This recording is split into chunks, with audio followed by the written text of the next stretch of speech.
Welcome to the Artist Academy podcast, a place where we focus on the business side of art to help you attract more customers, increase profits, to ultimately live a life of creativity and financial freedom. I'm your host, Andrea Earhart, and today I'm going to be talking to you about all of the things that go through our head when customers don't message us back. And I was going to tell you a story that's really funny.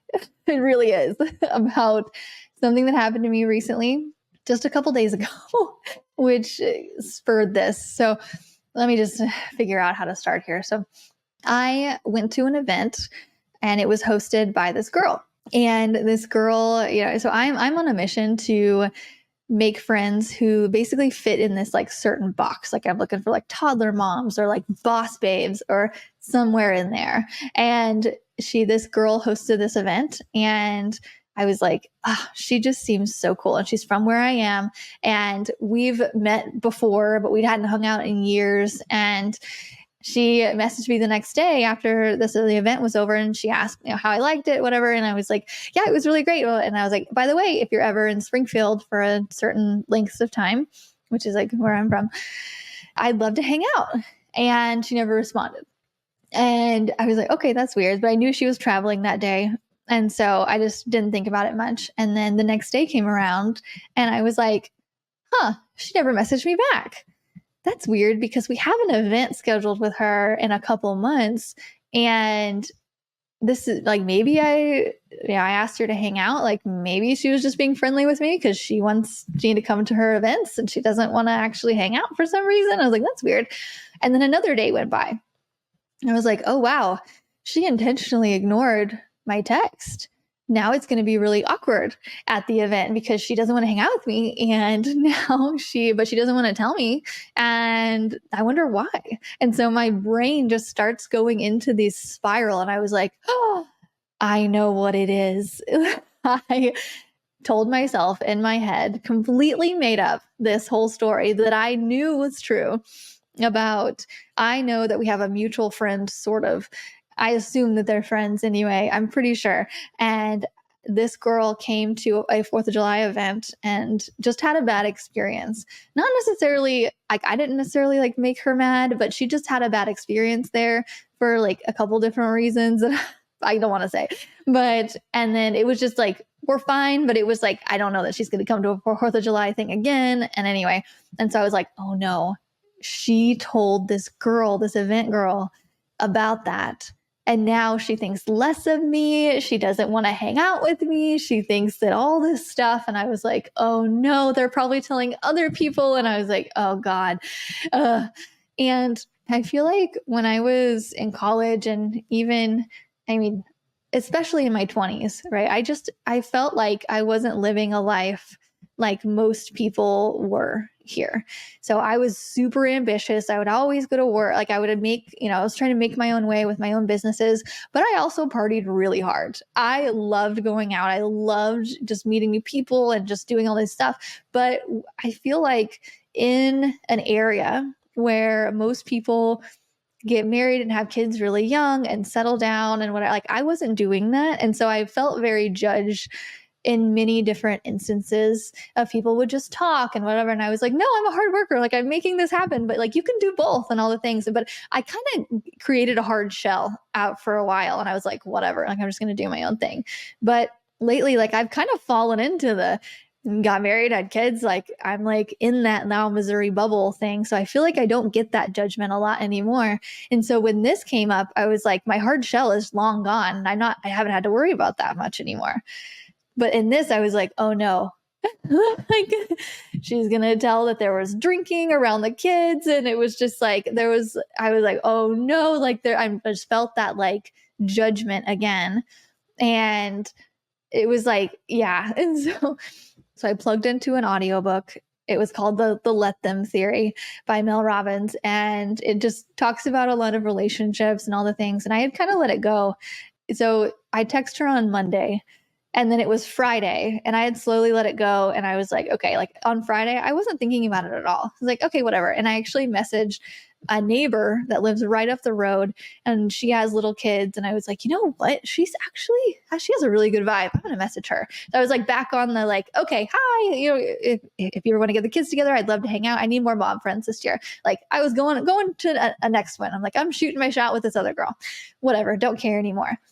As soon as I sent that, it was an hour later, I got a text from the event girl and goes, oh my gosh, I would love to hang out. I would also love to meet your son. Well, and I was like, just laughing at the amount of just in my head stories that I had made up and that were not true, not true at all. And I was like, this is so funny because I feel like relating, this is what we do whenever customers don't get back to us.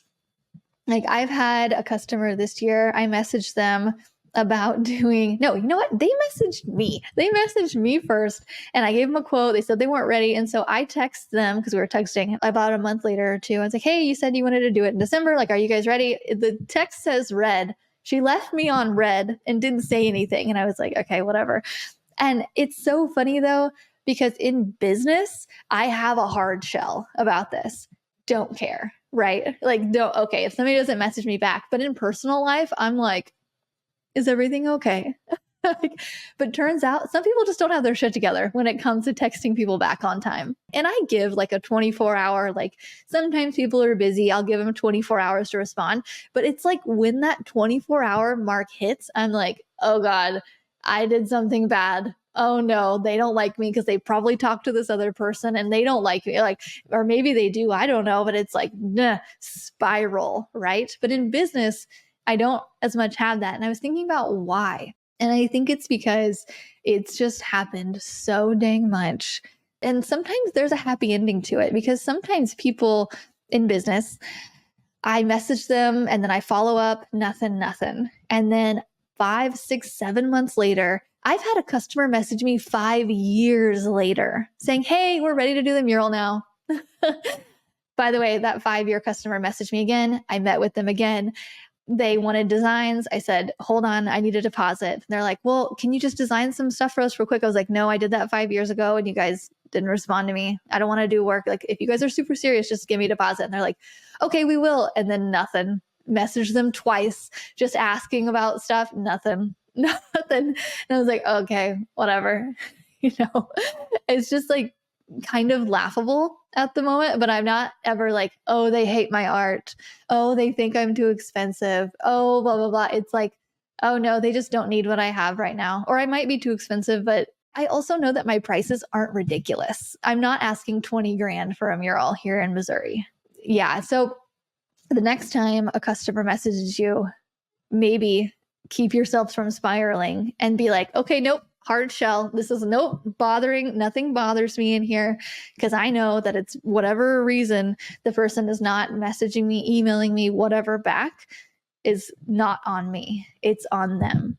And that's likely 100% the truth. It's either they don't need your stuff right now, it's not in their budget right now, or if it was a cold email, like I expect no response on a cold email, truthfully, 0 response. If somebody doesn't ask me for something and I'm just like, hi, you have a great wall, like blah, blah, blah. Like, no, I don't expect them to respond or at all. Just like I don't expect, when people message me or email me about something random, like not in my personal life, about business, asking me to buy something, I don't need to message them back. And I just look at it and I'm like, stop. But as I'm thinking of more funny stories to tell you about this, just to reinforce the point, I don't really have a ton of them for lately, like in business, but I have one that's kind of business, kind of personal. And you're just gonna laugh. I messaged somebody for a referral. So I was gonna have them as a referral on my public art calls because it was a certain type of mural that I knew that would go with this other job that I had. And I was like, okay, I need the referral from this specific job so they can vouch for me to do this very niche thing. And I'm not even going to allude to what it was, but I messaged the person, and it was right after Christmas. And I was like, hey, I'm going to use this mural to apply for this public art call. Can you be a reference for me? But like, I know, so there was a little bit of confusion because this person wasn't actually the person who hired me for it. It was the person who retired. And I was like, should I message the retired person or you? And anyway, they never responded. And then a week went by and I was like, oh, that's really weird. So it took a little bit longer, but I was like, oh, wait, they haven't responded. And I need to submit this public art call. I wonder. And it was the same time frame that the girl wasn't responding to me, the event girl and everything. And I was just like, everybody hates me. Why have I done so wrong to my peers to make it to where nobody wants to respond to my message? And then the spiral that I was going down, though, with this specific person, who's not really a friend, but just somebody that I knew, I was like, oh no, they know somebody that. So recently I did a podcast episode where I alluded to where like this situation that I had and how I handled it and how this person was rude, but this is how what I learned from it and blah, blah, blah. And I would absolutely never, ever, ever bash somebody on this podcast intentionally and let you know who it is or even allude to it. And actually sometimes I probably like take whatever with you this with your detective skills, but sometimes when it's a girl, I'll say it's a guy, and sometimes the other way around. Or if I really don't want anybody to know, I'll just refer to it as they, and I will say things sometimes to just completely throw it off because I think it's super valuable for me to tell my experiences on this podcast and how I handled it, right or wrong, and what I learned from it, and just specific examples because that's how you learn. And that's telling a story with it. I could tell you, don't do this, but without the story behind it, it usually doesn't land with students. So with a teaching background, usually you have to have some kind of something with it. So that's where I get the stories. And sometimes I'll be like, oh, I hope this person doesn't know that I'm talking about them. But they usually don't listen to this podcast. And I knew 100% this person was not listening to this podcast. So I was like, whatever, but still did not allude to it at all. But even then I was asking for a referral from this other person. And I was like, they know somebody, they know this person who I just like dragged through the dirt on my podcast without saying who it was or alluding to it at all. But I told this experience of this argument that I had with this person. What if they listened to it? And what if they told this other person? And now this other person will never work for me again because they said it was way worse than what it was. And I was like, oh, am I going to have to go to her and say that I would never bash somebody intentionally and like say, I totally stand by what I said, but like, what if she heard it secondhand and like thinking bad about me and spiraling down. And because I have actually had somebody a couple of years ago, I'm going to say probably 3 years ago, who they text me something rude. And I read the text on the podcast, did not say who it was, but they text me something rude. And I was like, don't be like this. This is not a good example. And they listened to the podcast and they were like, you read my text out loud. And like, they text me so many mean things throughout the day. And I was like, damn. So I was like, I'm sorry that hurt your feelings. If you want to talk about it, we can. Mean text. And I'm like, gosh, dang. So but I was like, okay, like maybe I shouldn't read the text verbatim anymore. By the way, I'm not friends with that person at all still. Like, and if anybody's mean texting you, you should not be friends with them either. That is a line that I draw. Somebody mean texts me and doesn't want to just talk to me. No. And that's probably a line that they draw. They're like, if anybody has a podcast and they talk about me, I'm not going to be their friend. True. My bad. But yeah. So I have that fear because of that in that one instance, but it's not going to stop me from sharing things with you. So I'm just extra careful now. Because I don't want to hurt anybody's feelings. But in my head, they had done this whole thing. So when I got the text from the event girl, I was like, oh, okay, this feels like a really great weight lifted off, knowing that she wasn't mad at me or whatever. And so I just retexted the person that I needed the referral from. And I was like, hey, let me know if you can be a referral for me. And they text back immediately, oh, so sorry. It was over the holidays and I just forgot. And I'm like, whoo, weight lifted. I am not a terrible person like I had just thought that I was. And I told my husband this last night. I was like, guess what I did yesterday and this past week? Guess what was going on in my head? And he just looks at me like, wow. I'm like, I know. How crazy is that? And I like to think that I don't do stuff like this, but the right time of month, man, it is. So that's one thing that I'm working on right now. But in business, I feel like I've just been ghosted so many times, and so many things have this has happened so many times that it's just, it doesn't matter. And I'm working on it in the personal aspect of it. Like, so many people, like, people don't text me back. I'm just like, nope, not mad at me. Nope, it's definitely not something that I did. Nope. Like, it's just, yeah, because I have had friends do that. And even recent ones where I text them and I get a silent treatment and there is something wrong. And I'm like, oh, okay, well, anyway, I tell you something not to do. So in business, and I say this because I've talked to students before who have asked me questions like this and being like, hey, I haven't received a message back from this person. The last thing I sent them was a price, and they were talking to me. And then I sent the price and then ghost. And like, should I message them and say, hey, I said this, but I can work with you on the price if you need it? And basically like talking themselves down, and without actually knowing that that's the issue. And so I always say, don't do that. Like, just ask them if they're still interested and if they got all the info they needed. And if they don't respond to that, say, hey, are you wanting to do this sometime this year? Or should we postpone it till next year? Or like, get like a certain, like, hey, are you wanting to do it this spring? Do you want me to put you on the schedule, or should we wait till fall? Say something like that. But don't automatically assume that they hate you or assume that they hate your price, because it could be something that they got all the information they need from you. That was the last bit of information they needed. Now they just need to put the puzzle pieces together and get an okay with their business partner or their wife, or make sure that they're going to be able to do it. And they're just busy. And this has happened to me. I've had to double and triple text, especially business owners, because they're so freaking busy. It's like, if they can, I've just, this business owner that I worked for this past week, I needed some information from him that I wasn't sure if he was going to have. So I needed a image of his logo in vector format.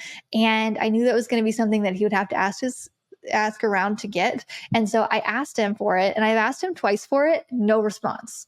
So I asked him something else. I was like, hey, about something about a paint color, if that would work for him. Immediate answer, because he knew the answer. And so he didn't respond to my previous ones that he didn't know the answer to. It's like business owners, just like us. Like, if you ask me a question that I know the answer to immediately, yeah. But if I have to think on it, it might just get pushed to the side because there's other things that I need to think on that need immediate action. And so I'm just going to forget about it. So the yes or no on if you want to do a mural, that's a big question answer. Maybe they just don't know yet. Maybe they need to mull it over. Maybe they just aren't ready. And maybe you just need to follow up, or maybe you just need to be patient. Either one of those. But whatever you do not go back to them saying that you can do it for less. That is not happening. That's because they probably don't hate you. And that's what you're doing, right? Like, imagine if I would have texted people and be like, are you mad at me? Like, what beta behavior is that? No. And like, you could probably do that to like your close friends. Like, hey, like, is everything okay? Like, but like random people, like, that would be so weird. It's probably a good idea to text it to your close friends. Like, hey, is everything okay? Like, but to businesses, I'm just like imagining myself texting businesses like, are you mad at me? There was a girl in high school who used to always ask that to people. And I totally get it because my anxiety, and it's like, how many times do we actually think that? But the amount of times she would ask people that, I was like, stop, stop. Business owners are people too. They just are. But I try to give some kind of leeway, as this is still kind of a new age where people have instant access to you. And I don't really like it for myself. I don't like knowing that somebody can text me and it reaches me almost immediately or within the hour usually. I just don't like that. I don't know what the mental thing behind that is. Maybe it's just like feeling that somebody else has control or access, or too much access sometimes. But this is definitely a new age to where, since we have that, we expect a very quick response. And yes, I would say that emailing somebody back within 24 hours is a really, really good business habit to get into. And that's the one that I have for myself, actually. So if somebody emails me, I get back to them within 24 hours. But not everybody's like that. A lot of people aren't like that. Sometimes it's not the budget. Sometimes it's not anything other than people just don't have their shit together. And so we're just going to be patient. But knowing that, usually in the process of finding out if somebody wants to hire you and then doing the design, I will take that knowledge into the payment process, and I'll say, who do I need to send this invoice to? Because I know if I send it to the person who forgot to text me back and who really wasn't sure and dragged this process on, they're going to lose my invoice. 100%. It's happened. And it happened to me last year on a $7,000 job. I messaged this guy. I was like, hey, did this get processed 2 months ago? Oh, sorry, blah, blah, we had this and that, like a different secretary and blah, blah. I was like, okay, let me know who I need to email, because it's not you, it's somebody else. And sometimes you can use the excuses that people are too busy, but you could also just use the excuse, like I said, some people just don't have their shit together, and that's okay. We don't expect them to all the time. So I think it's just about expectation too. It's like we expect people to be like us, like we expect our spouse to be like us. We expect our friends to be like us in terms of responses, in terms of attention, in terms of everything. Yeah, and some people just need more from you quicker. My husband expects everybody to walk and drive at 100 miles an hour and is just genuinely upset when they do not.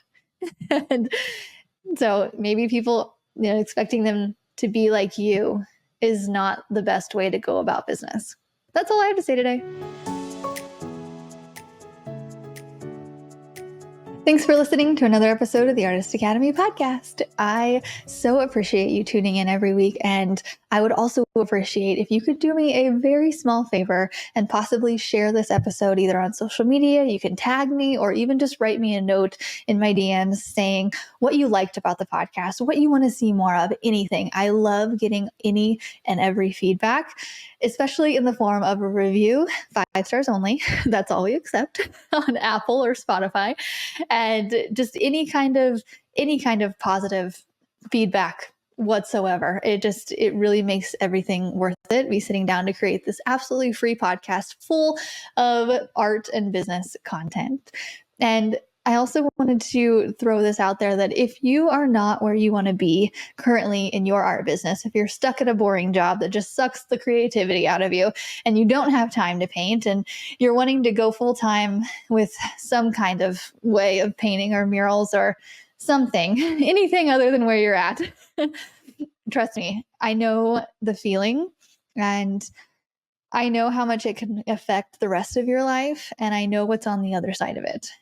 There's a lot of hard work and there's a lot of tips and tricks in the middle, but that's why I created the Artist Academy membership. It's only $37 a month, and it takes artists from aspiring or beginner to full-time and up to 6 figures. I've helped more artists than I can count or think of at the moment quit their jobs and go full-time into painting, and I can help you too. It's such a crazy, confusing tough time, especially in that first year. That's why I specialize in helping artists within that first year of business, because that's the hardest part, taking the first step, figuring out how to get those first couple clients, and then we work from there. I've helped multiple artists reach even the 6-figure mark, and I can help you too. If you're ready to make 2025 the year that you finally go full time into the creative industry and make good money with your art, and I want to invite you into the Artist Academy membership to view my over 100 plus art and business tutorials. There's everything from how to paint large scale to how to make a marketing plan for this year. And every single month I update it with new content of what's working right now, what's working on social media, what are the things that I'm doing, specific things with templates, with email scripts, with all the things that you need, that you just go right over the headache of it all, and I just give it to you, and you make it your own, and you grow your own unique art business the way you want to. Inside the membership, I open up my business and show you what I'm pricing per job, how the job went, what I learned from it, how I got that customer, and how I'm repeating that over and over again to build a 6-figure plus consistent art business for the last 10 years. I think I've been doing this for about 10 years and teaching for almost 6 years. Crazy. So I've heard it all. I've heard all the excuses, all the hurdles, and I can help you through them. They say a mentor can see your future a lot more clearly than you can. That's why you hire one, because when you're going through the tough times and thinking that you can't do it, I'm here and I know you can, and I can help you get around that hurdle and reach to the next hurdle and then the next one. And then, yeah, so $37 a month. Go to artistacademy.co to join. There are no minimums. Cancellation is super easy. Stay as long as you want, gather as much as you want, and grow your business as much as you want this year. Go to artistacademy.co to join the membership.